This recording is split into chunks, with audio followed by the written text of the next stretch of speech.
Hey guys, I'm Greg. Welcome to Gregsbeerreviews today. Let's go see what's in the fridge today, guys.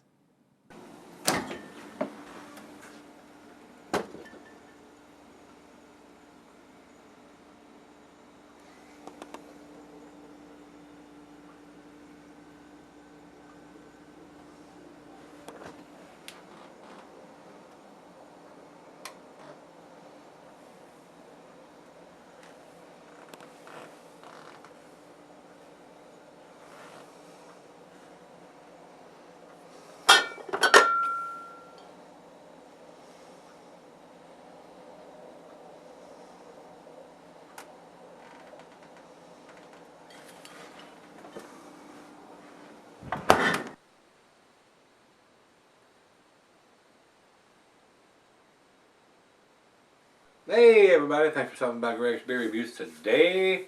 We seem to be having a lot of internet problems here for some reason. I don't know, I can't hook up to this side or that side or whatever. This is St. Arnold's 20th Anniversary Ale. This was sent to me by Brandon C. Couldn't find it on Beer Advocate, and Rate Beer has been down. I don't know what's up with them. I can't even connect to their regular site, so evidently somebody didn't pay the bill.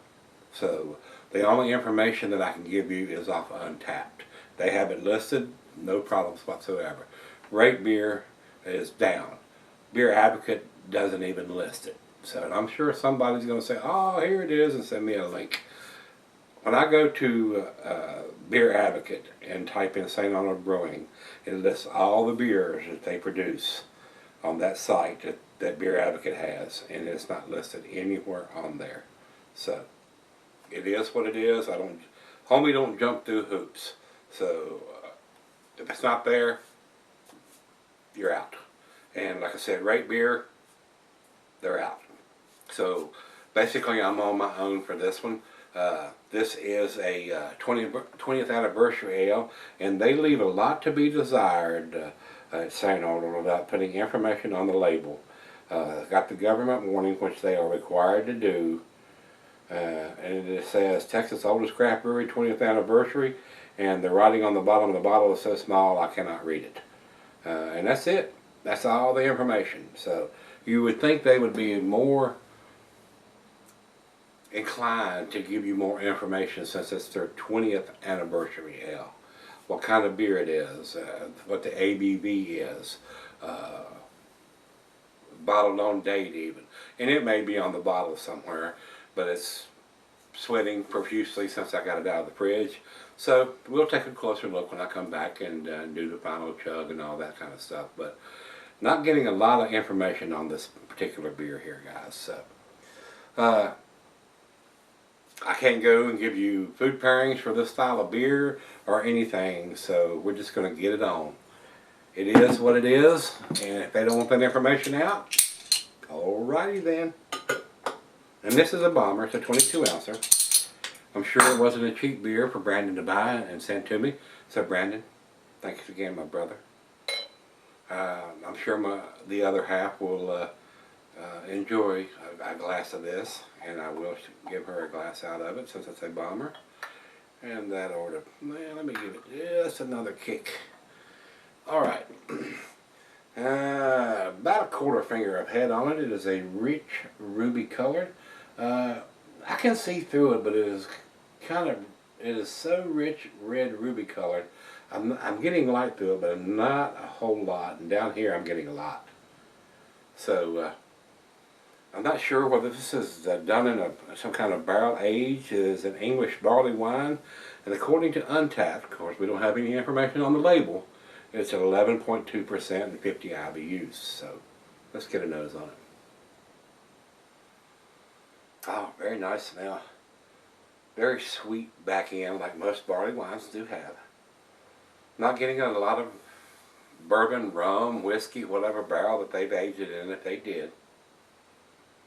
Not a lot of information on the label. I mean, I'm kind of surprised that they are not giving you more information on the label since it's their 20th anniversary, and I can't get anything from Beer Advocate or Rate Beer on it. It smells pretty good. I mean, on the nose, big sweetness there. Maybe some hint of some plums or raisins. Well, let's give it a taste, see what we got. Cheers, everybody. Cheers, Brandon.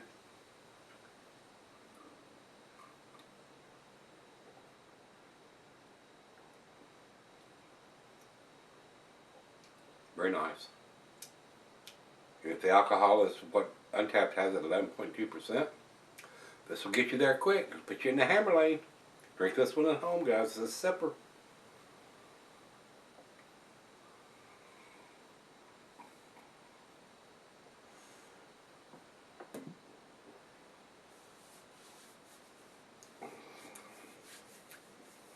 And being their 20th anniversary, they did this once, and it's listed as retired. It's not brewed anymore. They did it one time.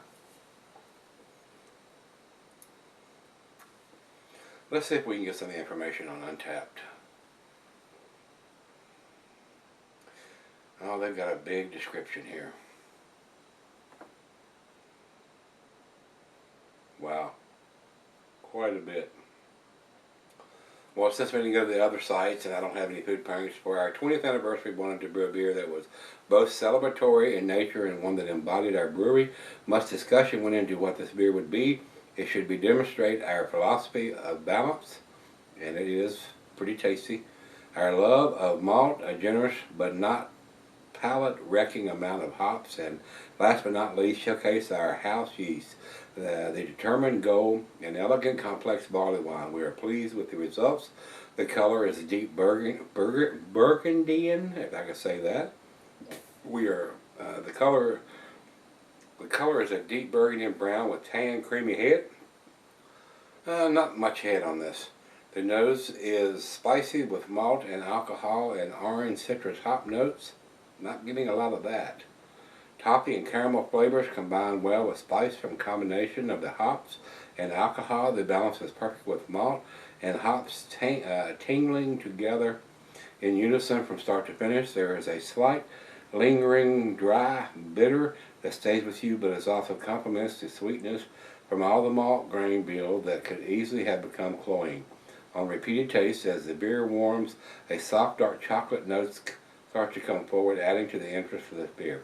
The beer is drinking very well today and should be exquisite on our 25th anniversary. We recommend aging cold for best results. Well, Brandon sent this to me, and a lot of times I tell you guys, unless you send me this and say sell this or whatever, I feel kind of obligated to do the beer review in a timely manner. I could just as easily stuff this in the closet and waited 2 or 3, 5 years or longer to do it, but that's not fair to Brandon. He wants to hear what I think about the beer. He spent his hard-earned money on it to buy it and then paid to ship it to me, so I kind of feel obligated to these guys. And a lot of times Brandon and Rico and some of the other guys, they'll send me 2 of them and say, do this one now, sell her this one. But when that does not happen and he sends me one of these, I feel kind of obligated to do it, as quick as possible. A lot of times it happens that week, or the following week, or maybe a month or so down the road, depending on the style of the beer.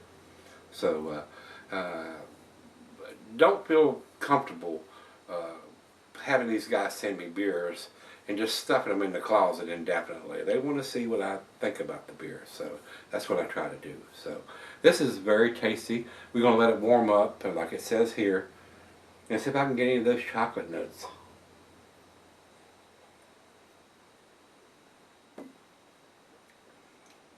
Not getting them right now. So let's let it warm up. It's right out of the fridge, and like I said, we'll take a look at the bottle. If there's any kind of dating on it, I don't think we're going to find anything.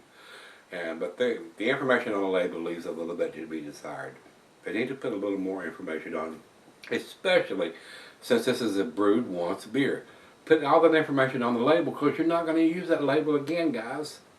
Doesn't make any sense to me why they just put their name on it and whatever, and don't give you the IBUs or the date or any other information on the label when they're not going to use it again. Makes no sense to me, guys. So I'll be right back. Alright guys, I'm back. Got just a little left here, but it's been about 30 minutes. Let me put my Santa Claus glasses on, and it's got 162 slash FX06 semicolon 014. So if I was guessing, I would say this was probably done on either June the 10th of 2014 or October the 6th of 2014. Then it's got a timestamp underneath of it. So I'm not exactly sure, guys, and it is so faint it would be impossible for you to see that date with the beer still in there. And like I said, I had to put my glasses on to see it, even with the beer out of it. So for a brewed once beer, that needs to be on the freaking label, and St. Arnold's is big enough to do that, so that's probably going to cost them a grade point. Let's do the final chug.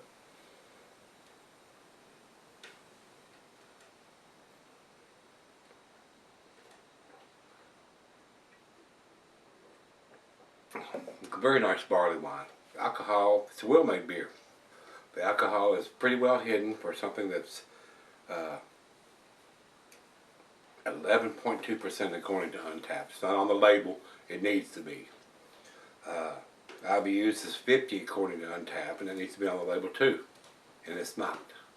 So I don't understand the reasoning behind some of these breweries, that, especially for a brewed once beer, that this information is not on the label, because they're not going to use that label over again.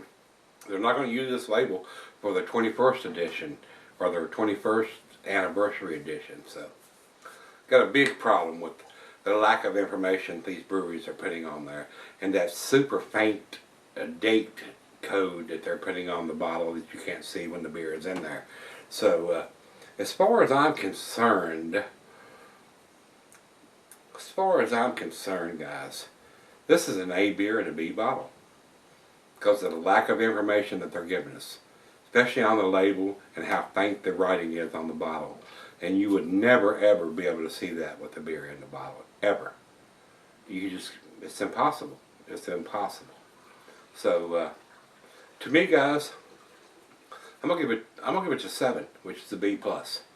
It's a lot better beer than that, but the lack of information prohibits me from giving it a better grade, because we need that information as craft beer buyers and drinkers, to have that information easily accessible on the label, especially if you're only doing it one freaking time.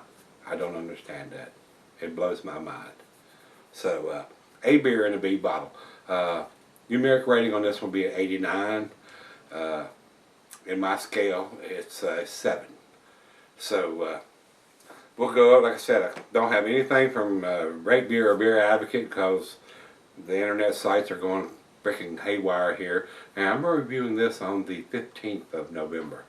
So I don't know. Like I said, according to this is a 2014 edition, so I don't know if they've done a 2015 and a 2016 yet. So I don't live in Texas, so Brandon, once again, I thank you for purchasing this beer and sending it to me. But from what I'm seeing on the bottle, this is a 2014 edition, and that should be on the label somewhere, not so faint and visible that you cannot see it unless the beer is poured out of it. If you're buying this beer in the store, you won't be able to see that. Yeah, this is not going to happen. No way. No way. So that's where I'm going to put it. And like I said, nothing from Rate Beer or Beer Advocate on this. And Untappd has it at